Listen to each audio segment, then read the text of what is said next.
Ke dalam bahasa Indonesia, saya kira ini bisa menjadi bacaan teman-teman semua untuk menunjukkan bahwa catatan perjalanan itu bukan sesuatu yang bisa diremehkan. Kenapa hal itu saya katakan demikian? Pertama, baik Ibnu Battuta maupun Tom Pires itu menjadi rujukan primer, menjadi rujukan utama penulis-penulis sejarah. Jadi sejarah itu tidak bisa dikatakan sebagai karya sejarah yang otoritatif. Itu jadi saya kira ini adalah satu permulaan yang baik. Ya. Tinggal nanti silahkan berkelana lah, karena Imam Syafi'i juga menasihatkan begitu ya. Safir, Tajid, Iwadon, Aman, Tufariquhu. Jadi bepergianlah supaya kita ketemu teman-teman yang baru. Jangan berkeluh kesah dengan teman-teman yang kita tinggalkan. Para traveler itu mentalnya begitu. Jadi traveling menuliskan. Karena tulisan yang kita tinggalkan itu akan menjadi rujukan tidak saja oleh sejarawan, ya, menulis sejarah, tetapi juga para antropolog. Saya kira banyak karya-karya antropolog di zaman kolonial itu yang bersumber dari catatan perjalanan. Nah, hari ini tuh, di pagi ini ada satu diskusi menarik sebetulnya ditulis oleh Profesor Emeritus dari Belanda, Nico Karsten. Dia menulis tentang Christian Sneukroogronje. Christian Sneukroogronje itu adalah salah satu cendekiawan Belanda yang sangat produktif, ya, dan dia memang misionaris Belanda juga. Saking dia seriusnya meneliti sampai ketika dia mau meneliti tentang komunitas Nusantara, Indonesia belum ada saat itu ya, komunitas Nusantara di Mekah, di Arab, dia sampai berpura-pura masuk Islam dan mengganti namanya dan tinggal bersama komunitas Muslim. Bukunya itu ditulis satu yang paling fenomenal, ini sekali lagi, bahwa catatan perjalanan itu bisa menjadi sumber yang penting dalam penulisan atau penulisan sejarah maupun kebudayaan manusia. Christian Sneukroogronje itu melahirkan karya etnografi yang sangat terkenal. Orang Aceh itu 2 jilid, satu jilidnya segini-gini tebalnya. Nah, artinya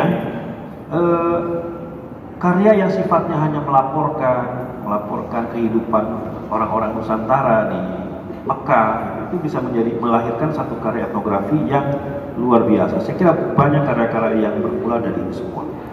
Nah, kemudian yang kedua adalah buku yang berjudul Kisah Orang-orang Banten dari yang biasa sampai yang luar biasa. Kebetulan 2 atau 3 hari yang lalu itu saya termasuk orang yang senang menonton film yang autobiografi. Nah, ada cerita menarik sebetulnya. Itu ada film autobiografi, dokumenter autobiografi, judulnya itu The Alpinist. Alpinist itu adalah istilah orang yang petualang yang spesialisnya itu pendaki gunung atau pemanjat tebing. Judulnya The Alpinist, tapi film itu bercerita tentang biografi seorang pendaki gunung, pemanjat tebing yang gak terkenal, tapi dia berhasil memecahkan beberapa rekor dunia. Namanya Mark Andrew Lerech. Dia orang Kanada. Lahir tahun 80 berapa ya, lupa saya. Umurnya memang pendek. Wafat baru tahun 2018. Tapi yang terpenting adalah bahwa saya melihat begini. Seringkali penulisan biografi itu atau penulisan sejarah itu bicara tentang orang-orang besar. Seolah-olah orang-orang kecil tidak punya kontribusi. Nah, terkadang atau tidak sedikit kita temukan bahwa orang-orang biasa itu sebetulnya punya kontribusi yang luar biasa.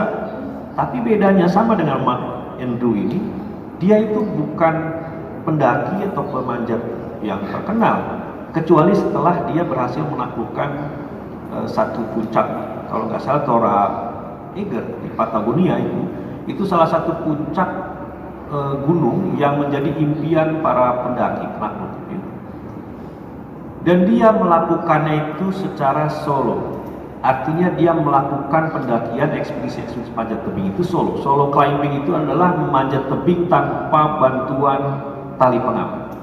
dia sendirian, termasuk mendaki puncak Patagonia. Patagonia itu adalah puncak gunung di mana dia harus punya keahlian. Pertama dia mendaki gunung, yang kedua memanjat tebing.